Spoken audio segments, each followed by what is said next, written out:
You violated the law. You're under arrest for trafficking a podcast about reality TV. This is the recap episode, where I expose new angles on shows we've already seen and bring to light shows we've never heard of. In this episode, I'm covering Season 1 of the infamous Cops. Stay tuned.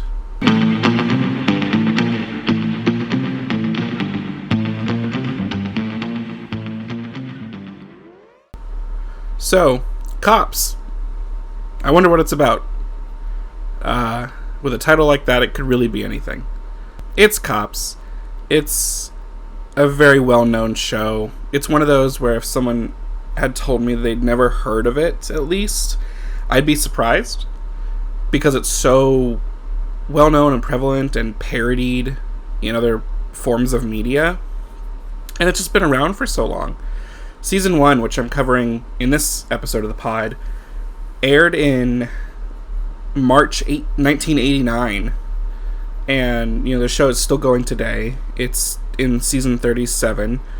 It did have some cancellations, it did have some network movings, but it's still going strong. It has its demographic, its audience, kind of locked in. And they know what to expect because it's consistent. Good for it. But do you know where it came from? Maybe you do. Let's find out. So, in the 80s, policing in general in the U.S. Largely focused on a lot of drug enforcement. And it was shifting from a kind of reactionary policing into focusing more on control of the civilian population and surveillance. We were in the midst of the war on drugs with, technically, you could say that started in 71 with Nixon, when he started his campaigns against drug trafficking and drug enforcement, and coming down on narcotics. TV about policing at the time was pretty robust. There were plenty of police dramas. At the time, there was Miami Vice, Hill Street Blues, 21 Jump Street, Magnum P.I., just to give a few examples. But there were also plenty of educational, documentary-style programs being made about police work, policing, and criminal activity, and why Americans should want a strong police presence in their communities across the country. And these documentaries and specials, and the people who are working on them, are where the initial concept for Cops stemmed from. So, there was a team of producers, John Langley and Malcolm Barber. They, together, produced a lot of these specials. One of the earliest was Cocaine Blues, which was made in 1983. And during the production of Cocaine Blues, Langley, one of the producers, rode along and sort of participated with the police over the shoulder in a drug raid. And it was that spurred him an interest in capturing that kind of experience for TV and film and being able to deliver it to American audiences. Langley and Barber would go on to work with Geraldo Rivera, journalist, political commentator of the time, still, active today and very relevant, very historic. Langley and Barber and Rivera produced a series of specials, some rather interesting ones. They were wanting to educate the public and expose people who didn't know about, the criminal underworld and everything goes on, the dark side of American civilization and society, and show them what's going on and why we need these systems in place to help protect us from that. So there was one called American Vice, The Doping of a Nation, released in 1986.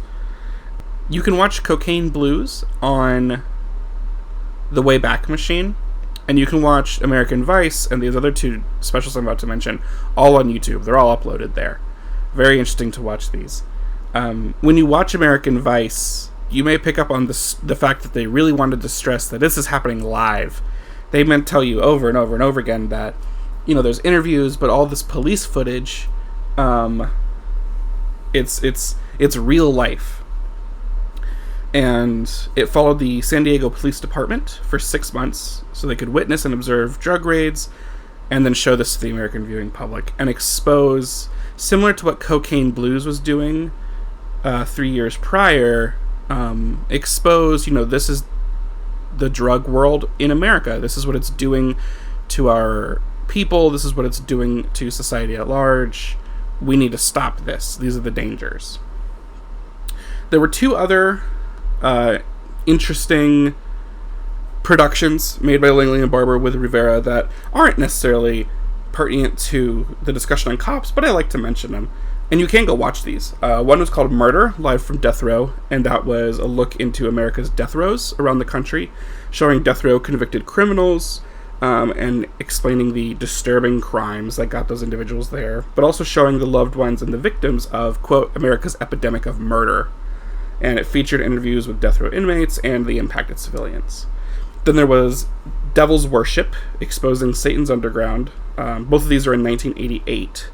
And this one is about devil's worship, satanic cults. The sort of preview for it put an emphasis on talking about, like, Charles Manson, the son of Sam, trying to understand, what's going on with the Satanism. A big, feeding into the satanic panic a bit.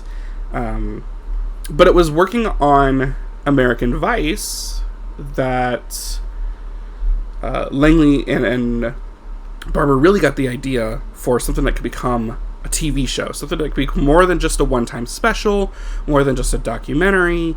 A TV show is something that is regular, that could get a broader audience because it could be run, syndication in prime time. You could get reruns easily.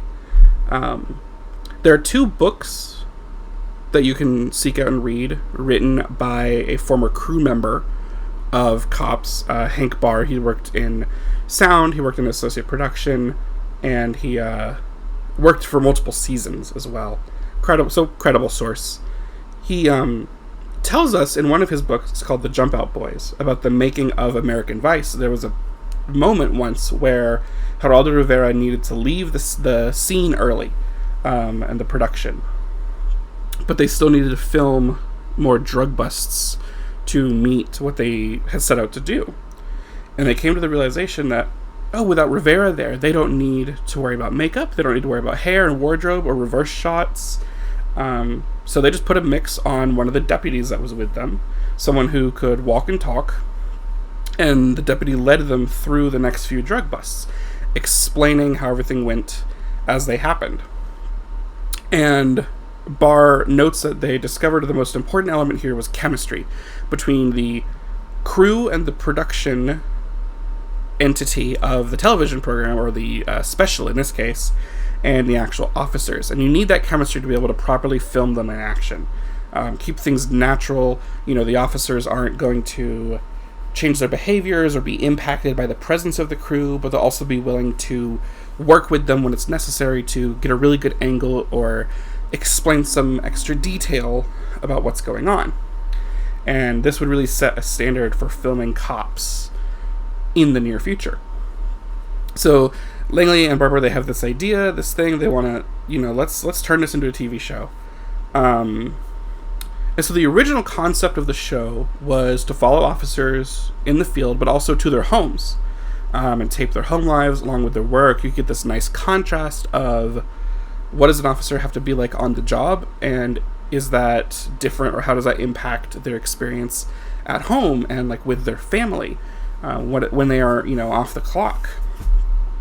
Sounds like a really cool idea, and that would be a really cool show, and I'm sure someone else out there has done exactly that and added the piece of the home life into some kind of program. But they ended up abandoning that. Instead, we got the format of the show where it's mostly focused on the police work. We do get some, it's episodic.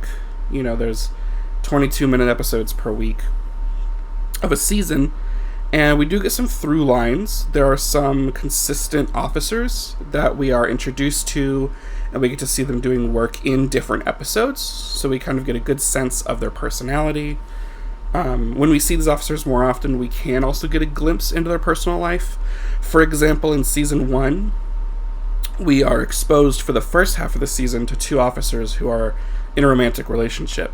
And over the course of filming, we go from initially involved, and then moved in together, and then engaged, which we catch on and we see on camera, and we see the female officer, Deputy Canada, at one point trying on dresses, so we get to see this entire through line of these officers. And we get to see a few others multiple times. We get to know them, and we get to know who they are and their personalities. So when you see them, 2 episodes later, you kind of be like, oh, it's Deputy whatchamacallit. Oh, I'm excited to see him again, or, oh, what's this one going to get into this time? This one has a temper, let's see how that goes down with this rowdy suspect that they're dealing with. Langley and Barber tried to get the show on various networks, not successfully.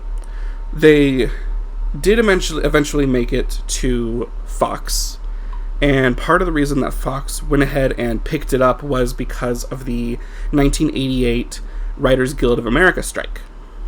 Fox, as a network, was founded in 1986, so by 1988 it was still very infantile, at least in age.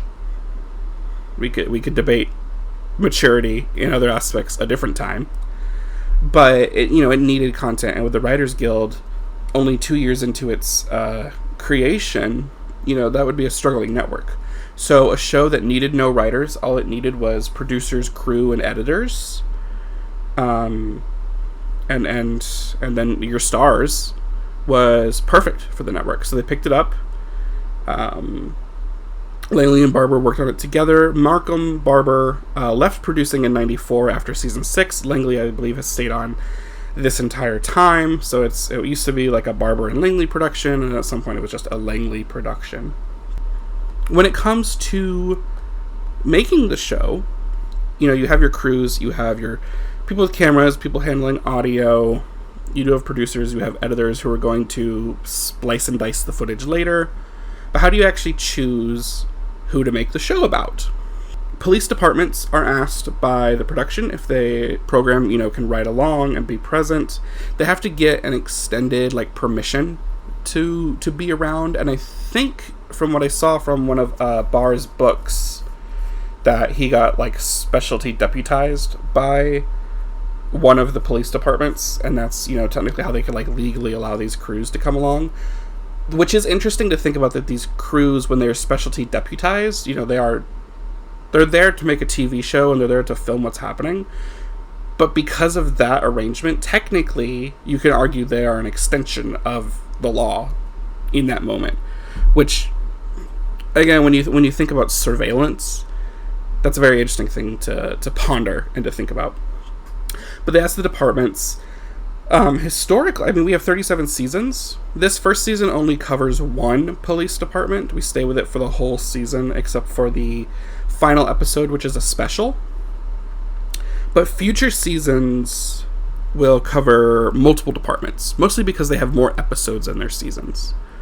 A lot of departments participate over the past 37 seasons. There's a few notable ones that have said no. Chicago, Fairfax and Virginia, Honolulu, DC, St. Louis, these have all had said no for various reasons.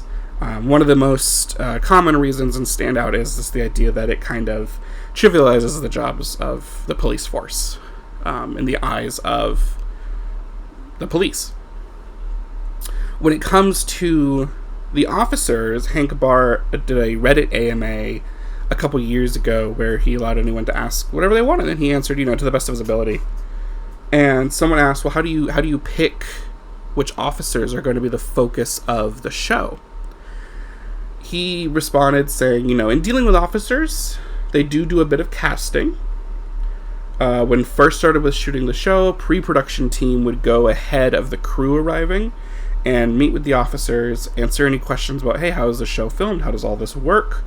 And they would look for officers who they noticed were really enjoying the job, they like what they're doing, who could walk and talk at the same time. We got to have that important chemistry that was mentioned earlier.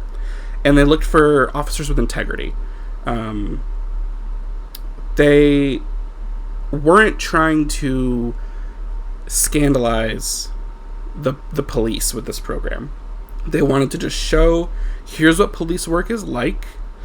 And when you watch it, you can tell, and I'll discuss this later as well, you can tell that they are really trying to respect these officers and the work they do. And they're trying to, again, not scandalize them, not set them up and insult them, not, hoodwink them, pull the rug out from under them, and film them in a way, and then produce and edit them in a way that makes them look like villains, that makes them look incompetent. They're not trying to do that. So they're also, in that vein, looking for officers with, again, integrity. They don't want dirty cops. Barr actually even followed up to this and said there's only 2 times he requested to stop working with a particular officer, and it wasn't for anything wrong that they did in terms of like their job duties, anything bad morally or anything. It was because they were like bad drivers. They had like unsafe habits, and Barr, Barr even says it wouldn't be good to get killed before you get to the call. So, and then one more thing that Barr mentioned in this AMA that I just want to add in now, because I find it interesting when you think about the production of the show. We have the cops, and then of course you have the civilians that the cops are interacting with, doing arrests, those that they catch committing whatever criminal act, or when you have to deal with people at a home, when you get a call for something like a domestic violence or a dispute, or an accident response. And you might be wondering, well, how do these people, how do they consent to be on this show? And how do they, does the presence of cameras at the scene where they're doing their things change their behavior? I don't think it's certainly unknown to anyone that, for reality television especially, just the idea of being in front of a camera and being on TV makes people change their behavior. If there's a bad habit you have, you may try to make yourself stop doing it so you don't appear unsavory on TV, or you don't even give production the opportunity to tell the editors to use that. You might make yourself seem more philanthropic than you normally do, and have more good habits and good virtues. You might make a point of doing good deeds and having good behavior when you know you're being filmed. And in some cases, you may make up a completely different personality just for the cameras. And no one would know the wiser, right? But for these civilians, one of the things that Barr noticed was that most of the time they really were ignored. Even if the person that was being filmed, the suspected criminal, someone engaging in activity that's getting the cops called on them, even if they were sober. If people paid too much attention to the cameras, Barr states they lost the fly-on-the-wall effect that they were going for, that cinema verite, and the camera crew would then become part of the story. A few people would naturally react in a negative way, he says, calling us every name in the book, but that was always a good sign, because then you're getting good TV, right? Usually, he said, when they find out we were the cops crew, and not just the local news, they would sign a release, and then for the real criminal types, Barr posits that it proved to be some kind of badge. He said he would hear that in the jails, the inmates were watching cops, and they always seemed to want to be, point out as like, hey, look, that's me, I was on the program. Which is very interesting. You can cast the police, but you can't cast the civilians. All you can do is go out and film, and then work with what you have, and choose which stories to tell and who to highlight. So, it's a very interesting thing. The history here is, it's not that deep. It's not that complex. some guys working on other crime and police-related productions had a cool idea, and they ended up working, and it's clearly ended up being a very good formula to last as long as it has, and spur similar sister and cousin media with other locations, with other different types of law enforcement that they focus on. Clearly prolific and should be talked about. So, and that's why I'm here. So, I'll take a break, and I will get into covering what we get to see in this whole first season. Stay tuned. Okay, Season 1 of Cops. All of this season focused on the Broward County Police Department in Florida. Geographically, Broward contains Hollywood, Fort Lauderdale, and Pompano Beach, and it's just north of Miami, without technically having Miami in it. The Broward County Sheriff's Office is our police department. This sheriff's office was founded in 1915. Also, at the time of filming and airing, the BSO was led by Sheriff Nick Navarro, who we will see in the show. Our pilot episode is actually 45 minutes long. I believe it got an hour spot. It contained 5 major scenes that we will get to see with different officers performing different parts of their job and attending to different aspects of policing. Every episode in the first season began with a wonderful intro sequence, an iconic intro sequence, I have to say. Clips from the season of police officers doing their job, some of them interacting with suspects, some of them interacting with bystanders and other civilians, some of them interacting with each other. We get little sneak peeks of a romance between 2 officers. We get sneak peeks of chases, takedowns, officers interacting with civilians. There's an interesting focus on officers interacting with children. But on top of all this montage, we get one of the most iconic songs used for a opening theme of a TV show in history. We get Bad Boys by the reggae group Inner Circle, which I'll play some of that for you right now. Bad boys, what you want, what you want, what you gonna do when Chevy John don't come for you? Keep your hands on the car. I'm doing my job. Right there, we get a little bit of audio from the clips that are playing in the background. Bad boys, what you gonna do? What you gonna do when they come for you? Bad boys, what you gonna do? What you gonna do when they come for you? That Bad Boys, what you gonna do? What you gonna do when they come for you was so iconic, to the point that I remember really having not watched the show, but because of how it proliferated itself through cultural zeitgeist and being parodied in other media and being talked about, I and so many other people, especially when I was growing up, like classmates and stuff, we knew that the Bad Boys song was the Cops song. Some of us had never seen Cops. We didn't even know what the show was about, that it existed. We'd never heard the song before, but we knew that one little piece. And it could get stuck in your head real easily. So, I will say, coming back to watch all these, and I sat through the intro each time because I'm not going to lie, that song is really catchy and kind of fun to listen to. That was just kind of a fun highlight and something to think about, the impact of a song and how the selection really makes the show. And I don't want to say elevates it, but it serves it well.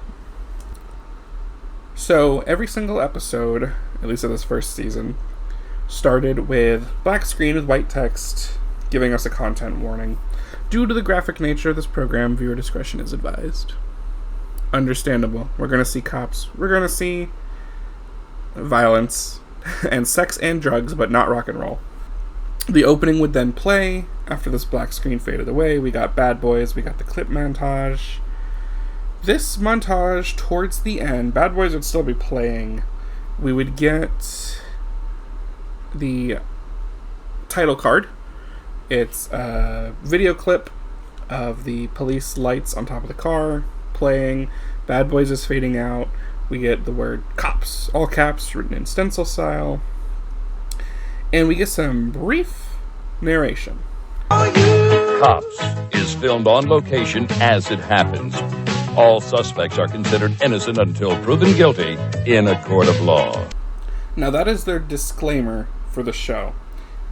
And it's super important, and it is the reason why I have been and will continue to refer to the people that the cops are arresting and interacting with as suspects. Because technically, until we see them sentenced and we can find out the results of their sentencing, they are innocent until proven guilty in the court of law. The cops can say whatever they want, they can speculate about the charges you'll be assigned, and usually through their experience they're pretty spot on, or at least close. But they're innocent, so I'll be calling everyone suspects. Even though that does raise questions about, again, we've caught them on camera for some of these things. Not always. The camera crews aren't everywhere. They're not omniscient. They're not omnipresent. They can't always catch the actual act of a crime taking place or some kind of violation happening. But we do get pretty close. They catch as much as they can. And they definitely catch instances of obstruction of justice, resisting arrest, tampering with evidence, assault to police officers. Things that they don't really catch are going to be like drug deals. We'll get into that. So I'm not going to summarize every single episode of this first season. If I did, and then also provided enough details so you all knew what would happen, and my commentary, this podcast episode would be well over 3 hours long. I don't want to sit here for that long. So I'm going to cover the highlights and the through lines through this first season. While every episode, except for the pilot and the last episode, which was a special, contained 3 independent segments, usually where we would follow different sets of officers, there were some standout activities that were focused on by the producers for this first season. So, for Broward County, in 1989, the 2 main criminal activities that the producers trimmed all their footage down to produce through lines about, the main 2 were narcotics and drug enforcement and prostitution. We do, of course, get to see many other criminal activities taking place. We get to see a fair number of cops interacting with drunk drivers, handling DUI cases, accident reports, calls for domestic disputes, calls for simpler incidents, and at least in 2 cases, they do show us the police department attending to the scene where a dead body has been found. But again, the main 2 focuses for this season were drug enforcement and prostitution.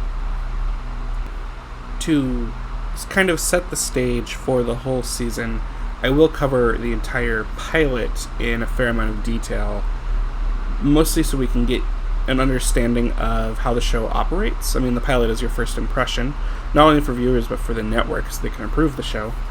And also so we can start learning how the show works, what it wants to say, and where we will go from that introduction.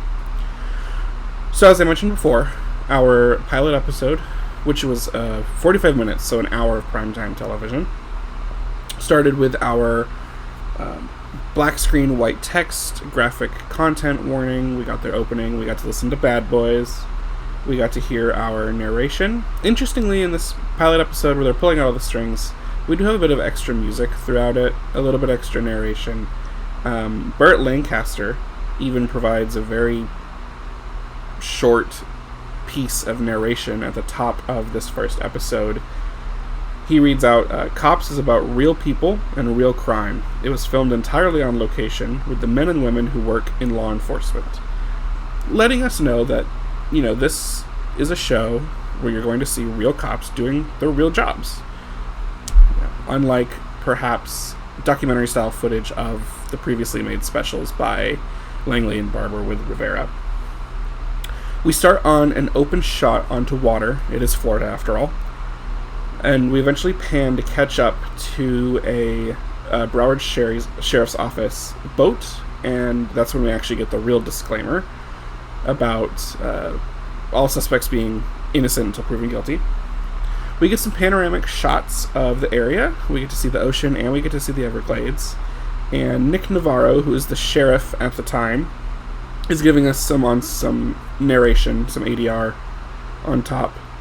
And he's telling us how the high amount of waterways makes the entire area very appealing to drug smugglers, with the ease of being able to get things in through the water and not having to rely on road transport, right, or ground transportation.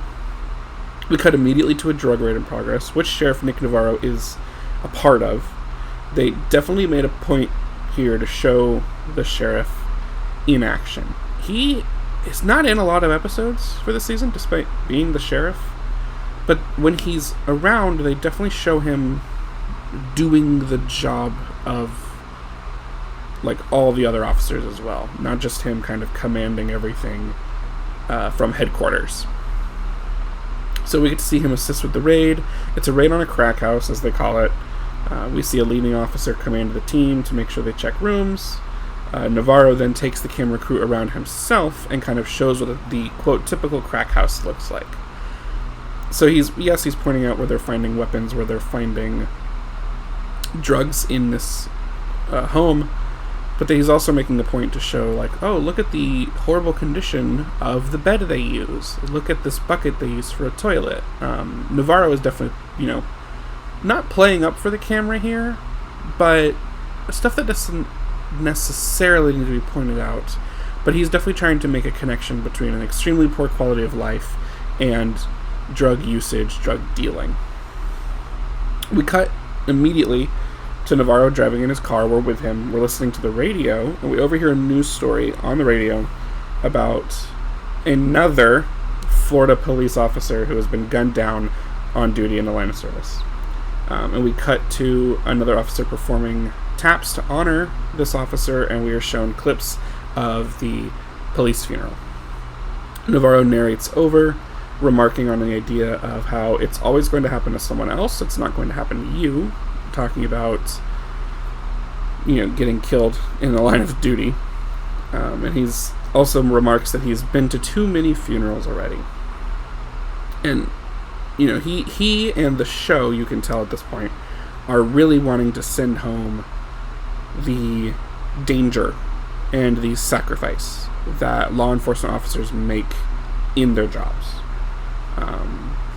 Which, again, when you think about what had been on TV at the time and what audiences had been exposed to, while that's something that may be subconsciously understood by a lot of people, it may not have been in their face like this, where they're actually seeing what law enforcement officers have to go through and experience, and what they're going to see in the rest of the program.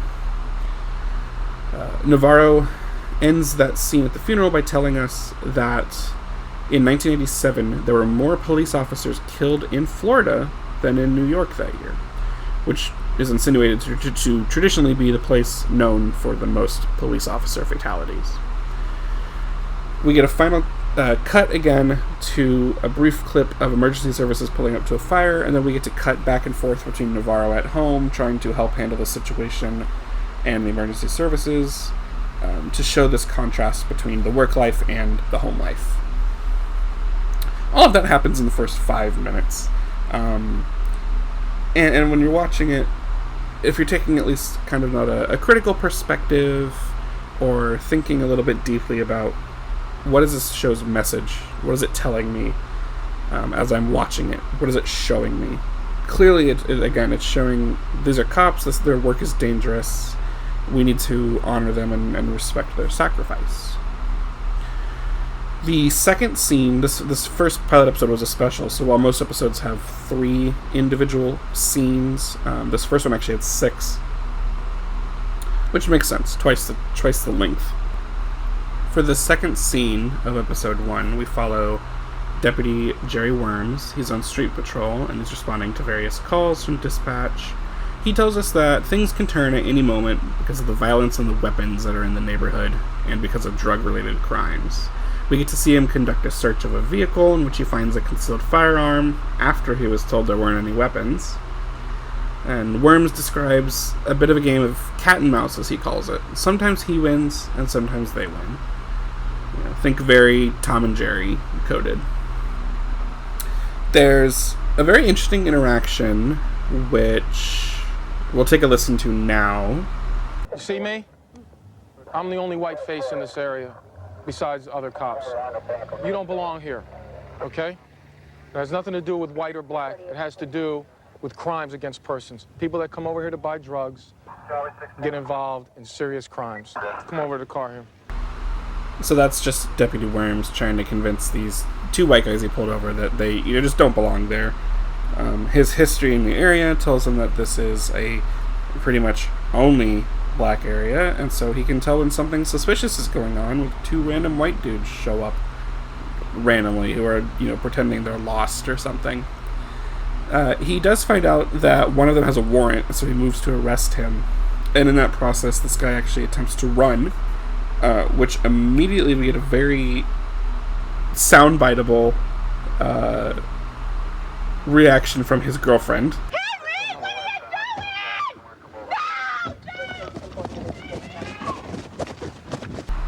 And then immediately afterwards, we can hear, the running, the Deputy Worms is running, the cameraman is running, audio is running with him. They're all chasing after this suspect.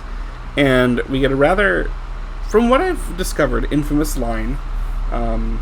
Deputy Worms himself has stated that it's one he'll never live down. And it's something that if we heard today, we'd be talking about it for a good couple of weeks.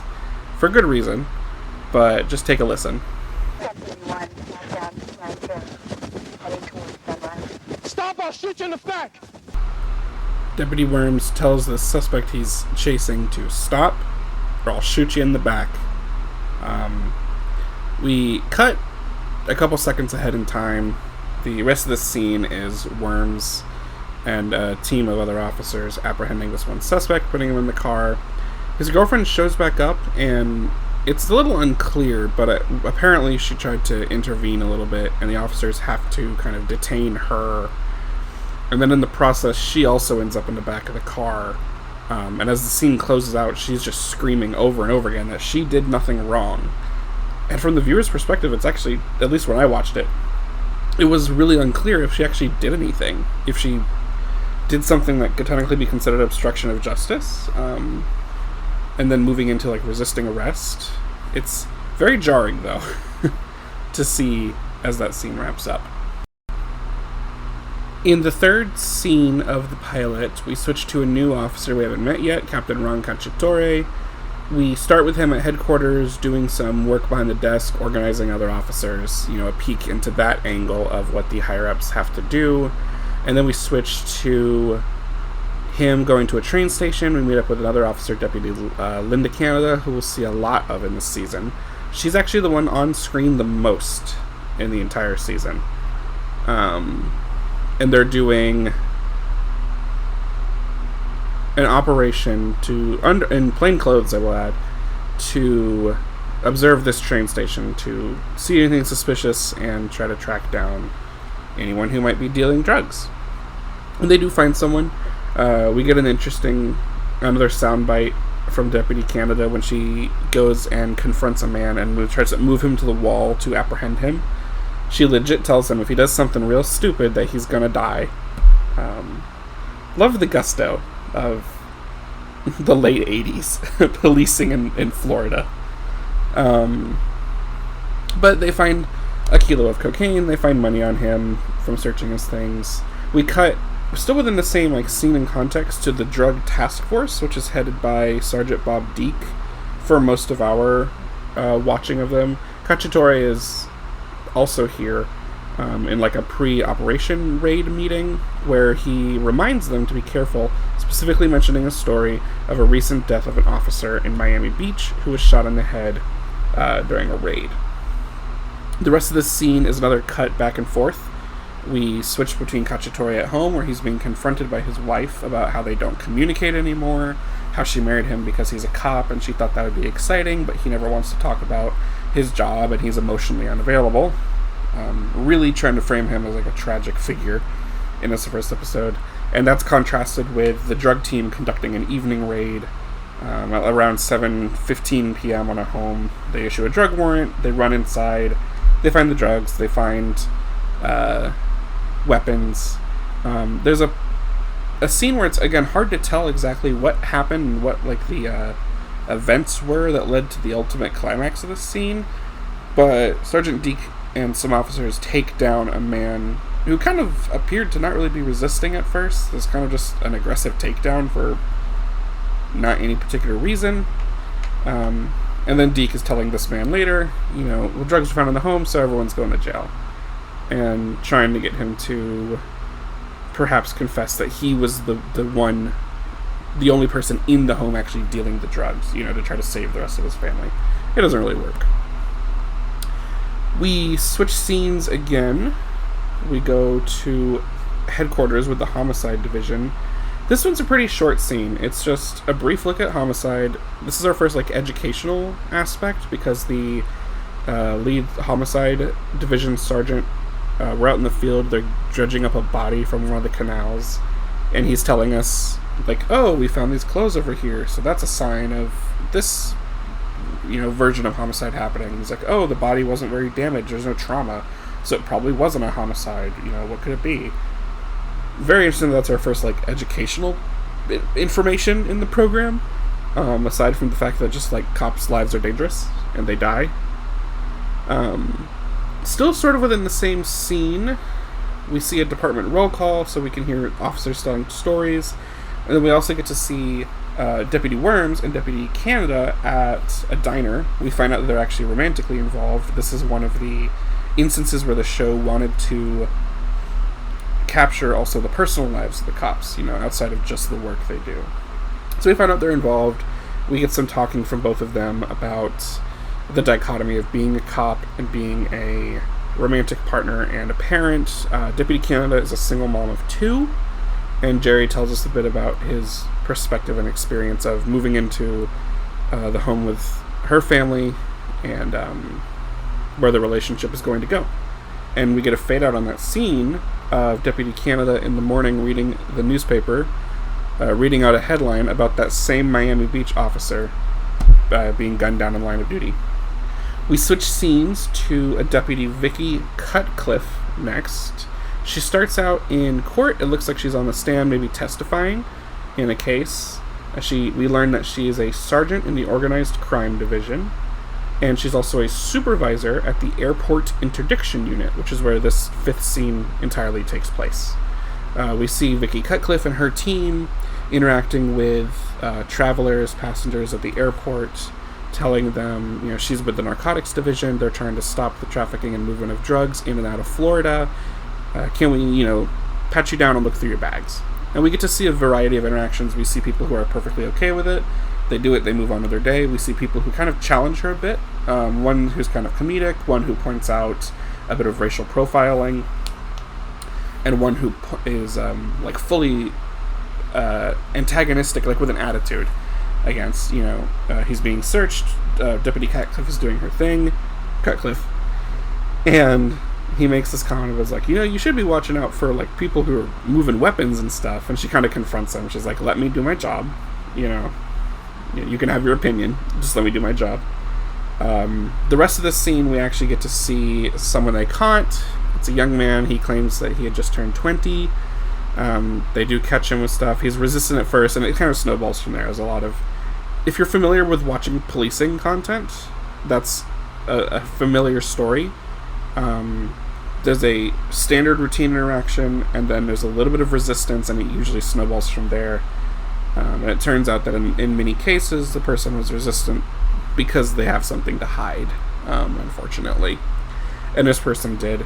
We get to see the rest of the scene, where they search this man's luggage in a back office. They find 6 ounces of cocaine and a stolen firearm. Interestingly, which something I was maybe not expecting them to do, the cops do let this man call his girlfriend and call his mom so he can let them know that he's going to jail for a while.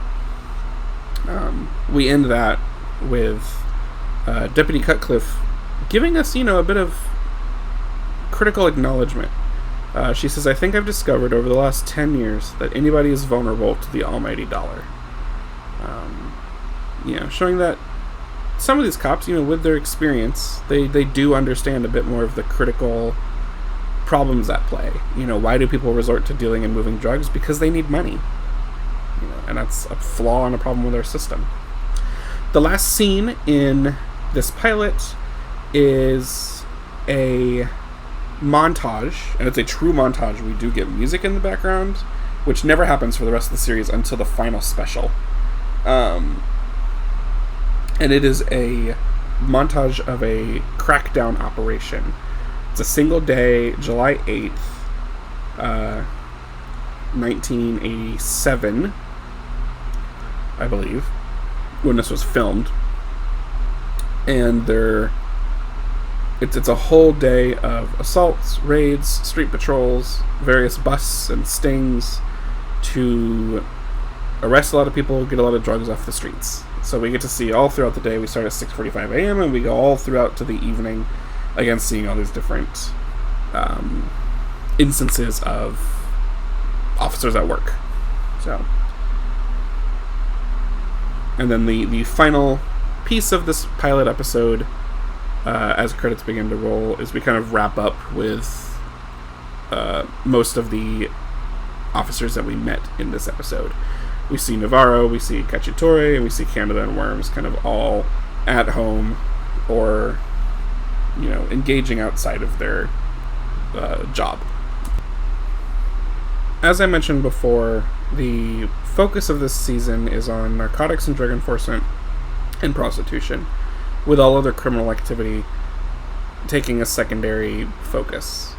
And we saw that in the first episode. I just wanted to quickly cover what we got to see for both of those main through lines through the rest of the season.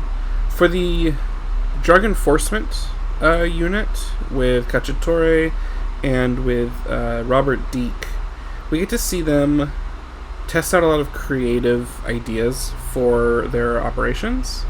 We see multiple iterations with the drug enforcement team, who all wear these teal shirts. It's kind of cute, an alternate uniform for them. It also is nice because you're watching it, and when you switch scenes, you see the teal shirts, and you're like, okay, we're doing drug stuff. And we're doing drug stuff with the fun team who loves to high-five each other.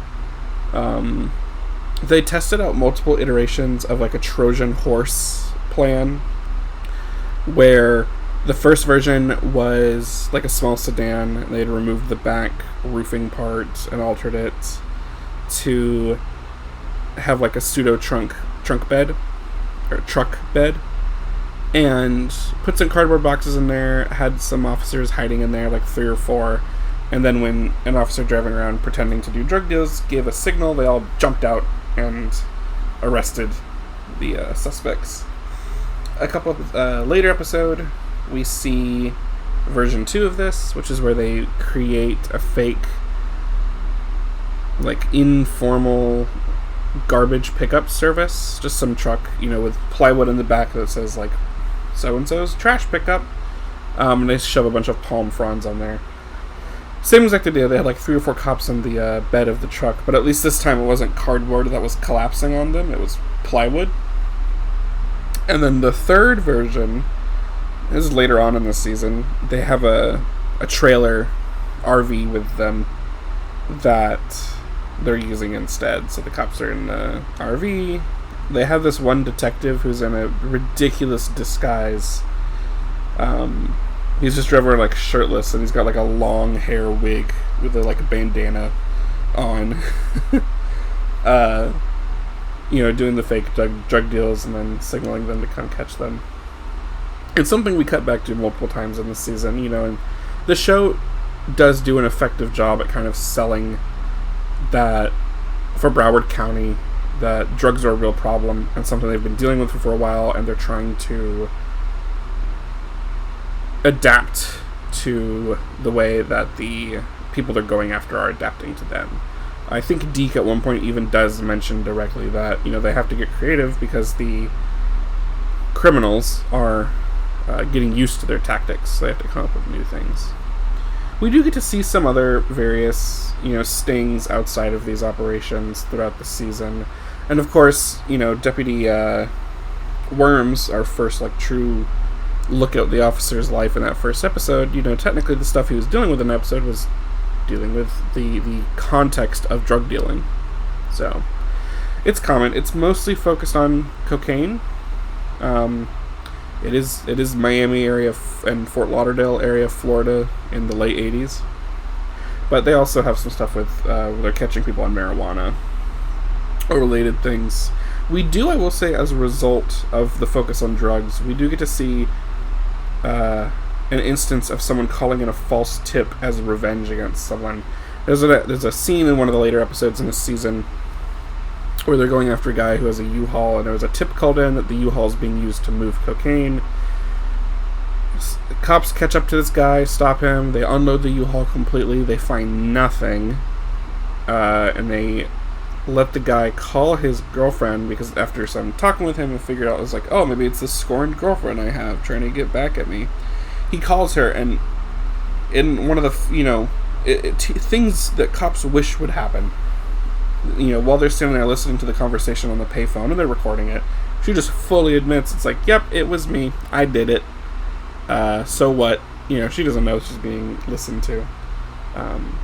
It's those things that, you didn't really expect to get to see that going into the program. I thought it legitimately would just be a bunch of street patrol, raids, these planned operations and such, but getting to see effectively a wiretap moment was a surprise. In the vein of prostitution, we get to see 2 angles of it. We get to see quite a bit of Deputy Canada working sting operations, where she's posing as a sex worker, and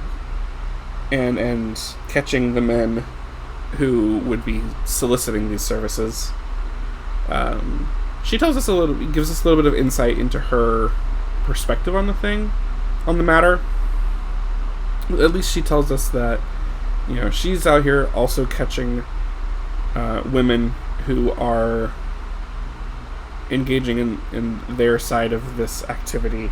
We do get a good number of clips of Canada throughout the season, interacting with people who, are at the bare minimum hitchhikers, but could potentially be doing illegal sex work,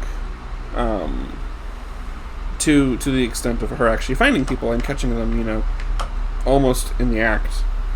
There's sting operations, there's raids on suspected locations. We go to a tanning salon as the opening scene in one episode and catch a bunch of the workers there in compromising context, essentially. Not in the act, but with materials and with setups that you wouldn't need in a tanning salon or a massage parlor if it was just that. But Deputy Canada poses as a prostitute. She tells us she takes acting cues from the women she's arrested before. She says she's often a little introspective a bit about the men who choose to engage in paying for sex. Because she often comments about how they're good-looking men, they have good jobs, they have enough money, And to her, she just doesn't know why they do this, why they go and ruin their lives, ruin their marriages in this act. The other side of prostitution here, and this was a bit of a surprising moment for me, again, something I wasn't necessarily expecting to see from watching Cops, the show about the cops, is the moments where the producers do give us opportunities to sympathize, at the minimum, with suspects and individuals who are being arrested, engaging in criminal activity, get charged, what have you. There's this pair, it's a mother and daughter duo, daughter Kelly and mom Susan. Kelly at the time is 16, and we get to see her in at least 2 episodes. The details are not fully solid for me, but I believe what we learn is she's 16, she's engaged in prostitution. She may be engaged with drug crimes as well, it's hard to tell, but she's been doing criminal activity, at least prostitution, since she was 12, maybe 13, maybe 12. And that her mom is doing the same thing. Deputy Fondo, who we see quite a bit, is the one who's attached to this story. We see him interacting with Kelly, we see him interacting with Susan, him, trying to convince Kelly that this is not a life she wants to lead, that she still has plenty of time to change her life, and kind of giving her the opportunity to do so and giving her direction. And, it's a real nice thing to see in terms of actual, supportive work done by law enforcement officers. This actual holding up the members of your community and supporting them, rather than just strict policing and surveillance and management of citizen behavior and actions. He also goes and reprimands Susan, though, at the same time, because he's like, hey, you're her mom, what the hell are you doing? In both a heartbreaking but also uplifting moment, there's a 2-part scene where he talks to Kelly and Susan one evening, and Kelly is scheduled to go to court the next day, and Susan is supposed to be there to support her and help her out. When we cut to court, Deputy Fondo is there, Kelly is there, she made it, and she's talking and she's asking to be put back into this program that's supposed to help her, get her off the streets and get her life in order. Susan is missing, and so it leads Fondo into this, finding her again, confronting her. We do get one more notable instance of the sex work policing, and that's with a Deputy Russ Budden, who makes an appearance in 4 of the episodes in the season. He actually catches a trans sex worker leaving a man's car, and he goes to confront both of them about it. And I'm not going to give you the play-by-play of the scene, because it's a little bit tedious to follow, but it's very interesting. The man who was paying for sex from this trans person was very adamant about calling the trans woman she, her. It's 89, keep in mind, again. But the officer kept trying to be no, that's a he, that's him. But then the officer himself couldn't keep it straight. He would just keep saying well, him. It was a little comical in the kind of the blubbering, stammering cop stereotype. Not great, on the transphobia angle. Again, 89. It is interesting at one point, the cop is asking the man, what are you doing with this person? And the man was I was paying her for sex. He admits, and the cop just goes, you can't have sex with him. That's stating it in a way that's just that's impossible. So that's an interesting, I was not expecting to see a scene focusing on a trans person, and specifically trans sex work, in the first season. It was an interesting surprise. Most of the other scenes in this season, again, are accident response, calls for domestics, or some kind of assistance needed. We see a few where an officer responds to parents who were concerned about their baby. We see an officer who receives like a Officer of the Year award, and then the next thing we see is him, you know, they cut immediately to him being like, oh look, he's the upstanding like ideal of a cop. All the citizens in the place know him and they treat him with respect, and he does the same for them. And we get to see him help out like an elderly man who is lost and confused. You know, again, you know, when the show wants to show you that these cops are like really good people, it has the footage and it has the capability to be able to do that. And again, part of that may be a little bit of the selectivity bias. Again, we learned that from the casting process, that they look for cops with a bit of integrity and those that like enjoy their work. You know, they're not going to choose dirty cops necessarily to focus on. So in all, Season 1 consisted of 15 episodes. 14 of them followed the Broward County Police Department. I was able to watch all of them on YouTube, except for episode 8 and episode 14. However, this show has been around for so long and it has such a big fan base that I was still able to find pretty detailed summaries of these episodes online. So I do actually have a full comprehensive like idea and sense of what was displayed in this first season.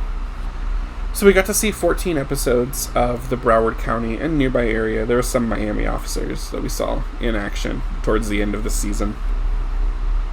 Interestingly, the final episode was a special about policing in the Soviet Union. It's unclear exactly when this was filmed, but again, the season was in 1989, March to May or June, I believe. So the Soviet Union was definitely still around. It's a 1-hour special. It's also on YouTube. You can watch it if you want. I'm not going to put the clip in here because it's kind of hard to hear it, but it opens up with like cops, Russia special. Interestingly, it says Russia, not Soviet Union or USSR. And you're listening to the theme song and you're like, oh, okay, they just have like generic sounding music that sounds like traditionally Russian. And then you listen to it a bit more and they have actually they've done a cover of the Bad Boys theme by Inner Circle, but it's all instrumental and it's made to sound like traditional Russian music, or like the style of Russian music at the time. Definitely go seek it out and listen to it, because it's kind of just something funny to have listened to, especially again with how like prolific the Bad Boys theme is. The special, you know, watch it. It's kind of a lot of the same thing that the rest of the season showed you. We do learn that like the major problems within at least Leningrad and Moscow are like alcoholism and like the crimes that lead from it. So we get a lot of footage of just cops rounding up people who are drunk, putting them in the drunk take, and dealing with other crimes that happen because of that. We see some burglary, we see some theft, I think we see some vehicle stuff. The most interesting thing about the whole thing is getting to see footage of the Soviet Union. There's a lot of like B-roll of civilians, military parades, like stuff in the Red Square. And then at the start we actually get to see like the police academy for the Russian, the militia as they called it, which is interesting. We didn't actually really see training in the Broward County Sheriff's Office. There were a few times we saw like practice exercises. We saw a SWAT team exercise. We saw practice with a hostage situation and like a de-escalation kind of thing. But we didn't really see full-on training. So it was very interesting for the first thing to be shown in Russia. It was an extended sequence of, here's some of our, you know, militia police in training at their academy. Here's when they wake up. Here's the exercises they do. Here's they do martial arts training with weapons. You know, here they do obstacle courses. So that was an interesting difference to observe. So take a little break and head into the reception and kind of my final thoughts and analysis of the show.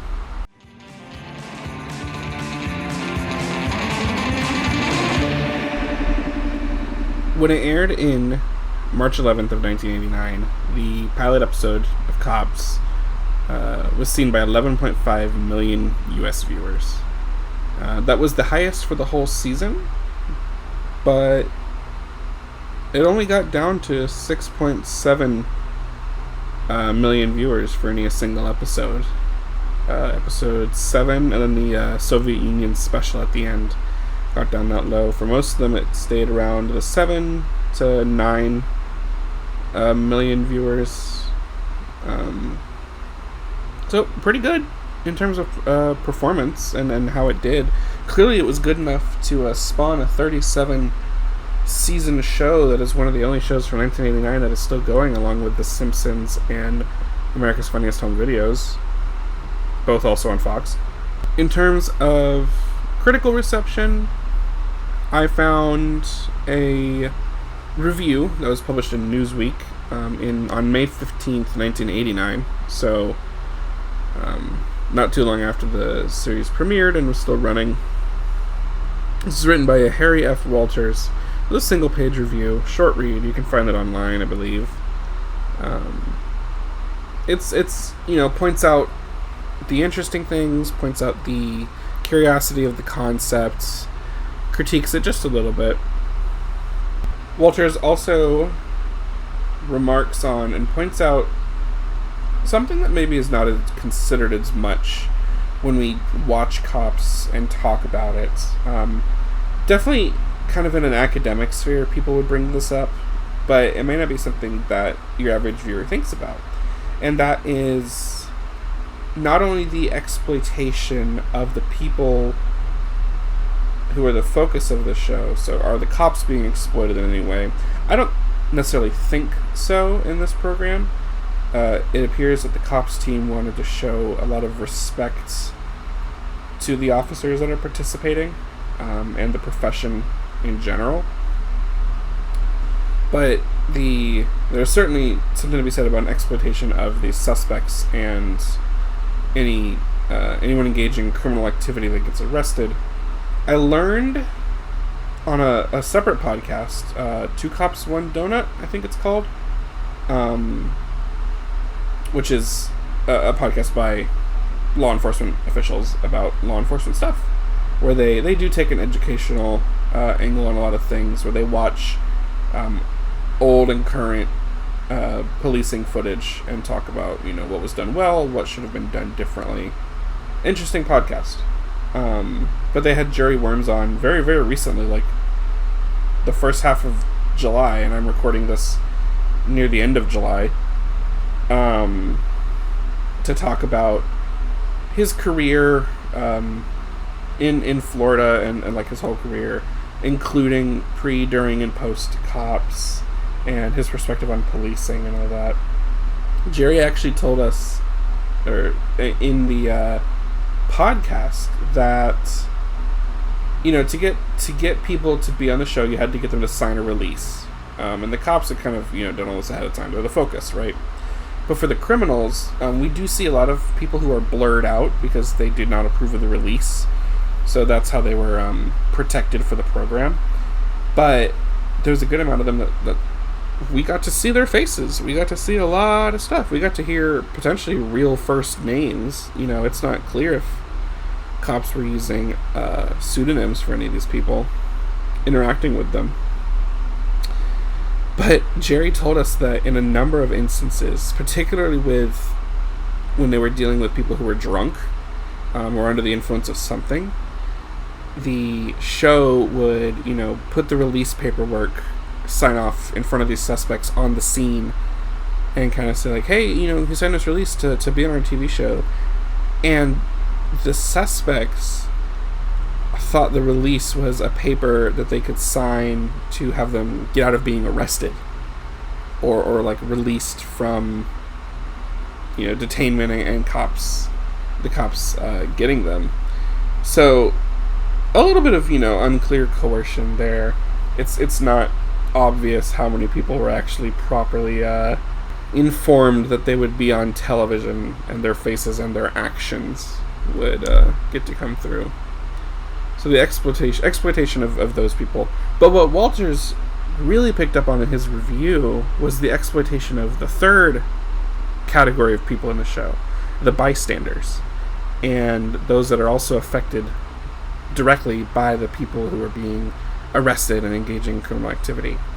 We do see quite a few scenes, and one very early on, a segment with Deputy Canada where she attends a call to deal with a domestic violence incident where a man had assaulted a mother that he is somehow engaged in with a relationship, mother of 2 small children. And when deputies attend him to the call and she's trying to get the details and try to, figure out what this woman wants to do. Does she want to have the man taken away? Does she want to leave him there for the night? Does she want to trespass him or make it so that if he comes back, he's officially trespassed? This entire time while they're discussing, the eldest of this woman's children is hanging around, and she clearly, I don't want to say admires Deputy Canada, but she clearly trusts her from the beginning, and she wants this officer to make everything better. To the point where when Canada tries to leave, this girl just follows her and to her car and will not stay behind. She does not want Deputy Canada to go, and the deputy has to convince her that I'll come back and I'll check on you and all these things. But during the entire scene where Deputy Canada is talking with this mother, we're not seeing those 2 adults the entire time. For this entire almost 2 or 3 minute exchange that we're hearing, the camera is just zoomed in, focused on this child. And it's kind of jarring because you're watching the show about cops and you're like, why are we not watching the cop? But it is a very effective. Kudos to the editing and production team for choosing to keep that in, and kudos to the cameraman for making that decision on the fly to focus his filming in that moment on the children and how the scene that is playing out and how the criminal activity and how the interaction between these adults that the children have to rely on and law enforcement is impacting them. So, and we see a few other things where we see families who are interacting. There's one where for a drug bust, I think it's Captain Cacciatore, I don't know off the top of my head, it could be Budden or another Detective Hoffman. They bust a man for drug possession and dealing, I believe, and there's a couple minute sequence where the detective is sitting at a kitchen table with the man's girlfriend, kind of trying to just convince her, you need to leave this dude. He's nothing but trouble. You need to get out of there. So it is. It's something that I'd picked up on when I was watching, but hadn't necessarily put a lot of thought into it until I revisited this review, and then I was like, oh, there is a third category of people in this show. We have the cops, we have the suspects, and we have the bystanders. And to an extent, the camera crew is also a bystander. But they're also this weird extension of the police force because they're special deputies to be able to ride along and engage with the police and engage with the suspects. One last thing on this review written by Harry Walters, the final line, and I love this because it may just be something I keep in my back pocket for future episodes and talking about reality TV. He, quote, "As the merchants of video reality strain to outdo one another, the question of whether TV imitates life suddenly seems passé. The question now is whether life is becoming a TV show." And I love that. What he's getting at here is the idea that as we push television into this reality lens more and more, how much is that going to impact how people behave and people react and interact? And is what would previously be only believed to be fiction and context and scenarios created for television, for entertainment of some kind, we're seeing that more play out actually in real life. And I will say, if you watch policing content in 2025, whether it be Cops, other types of programs on TV, or what I find myself falling into an algorithmic rabbit hole is body cam footage on YouTube. You definitely notice a little bit of a flanderization, a hyperbole of how people are behaving. That does almost make you kind of go, is this real? Was this somehow produced? Even though you know it's just people like behaving the way they normally do. So it'll be interesting to see how Cops evolves. I'll definitely cover more seasons in the future. Not immediately next, because I don't want this show to become 37 consecutive episodes of analyzing Cops. And I don't want to watch 14 episodes in a row, or 1,400 episodes in a row, I should say. But we'll see where it goes. I'll definitely circle back to it in the future. Maybe I'll cover a couple of seasons in one podcast episode. We shall see. I definitely recommend checking it out. It's at least season 1.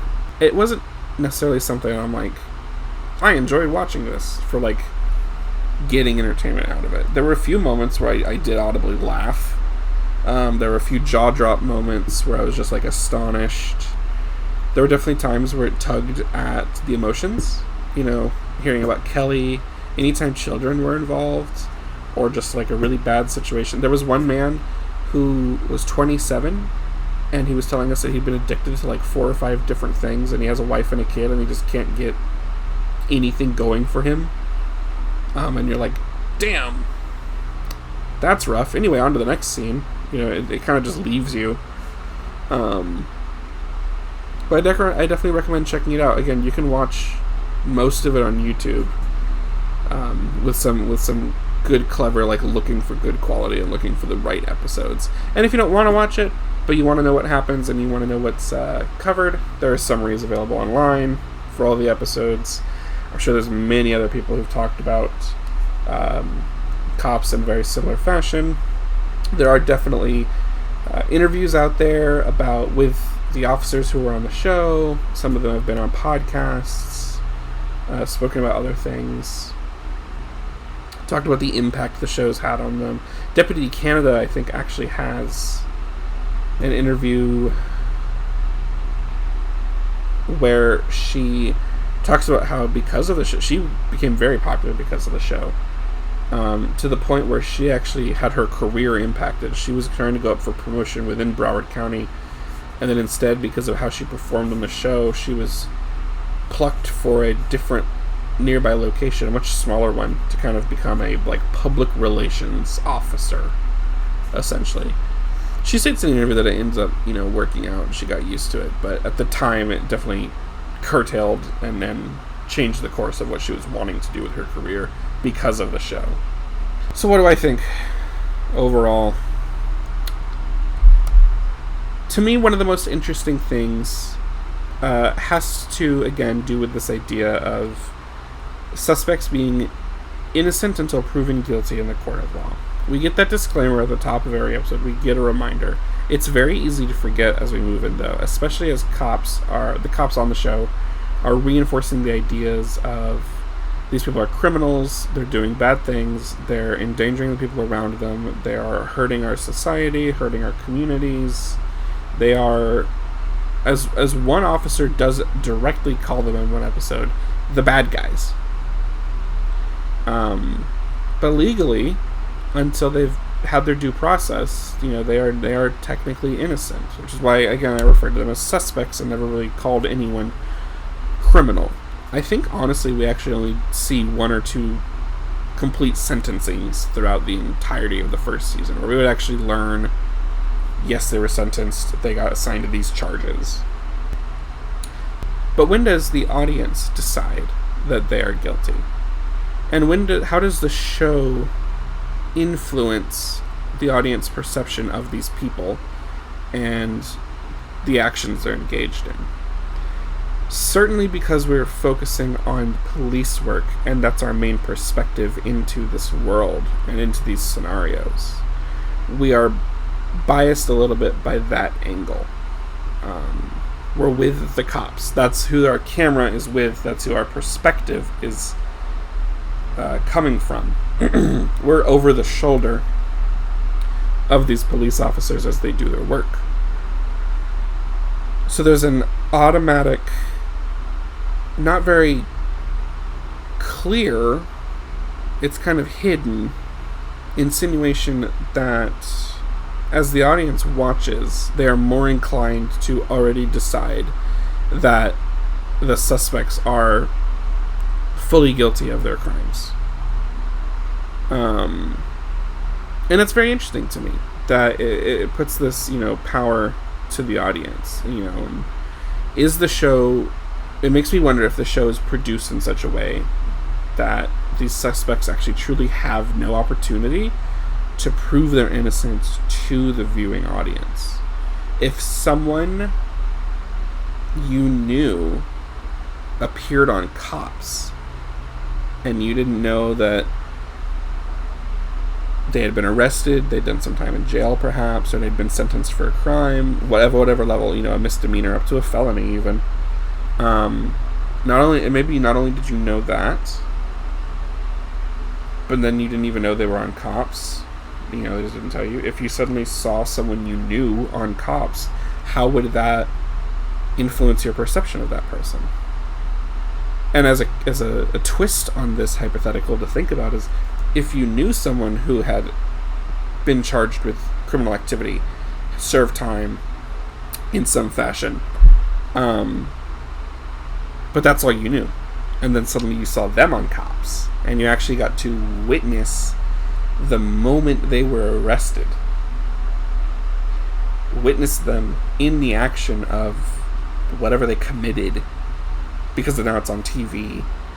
Whether or not they fully release it or not, you might be able to recognize someone's voice, right? Or clothes or something, or tattoos or something like that. How would that impact your perception of that person? This is something I was thinking about. What does the show do to its audience as a result of watching it, and as a result of the decisions made, the cops they selected, the stories they selected? And what does it teach us? Certainly the show wanted to teach us that cops have a hard job. Crime doesn't pay, was the other thing. We do get to see a couple of instances. There's one episode where it focuses on this. There's one deputy who goes and speaks at a school. I don't think he's a school resource officer. He's a deputy. He does street patrol. But there's an episode focusing on his work with high school age students. And trying to convince them that, hey, don't go down the crime life. It's not a good idea at all. What else does this show teach us? Does it teach us anything else that's not quite obvious? The big one to me, again, is this element of, criminality. And kind of, you put it together and you start learning, what are the common threads? What are you noticing about the people that are on the show who are suspects? There was a Medium article. This article reminds over and over and over again that this is content that would be very new to the TV audiences at the time.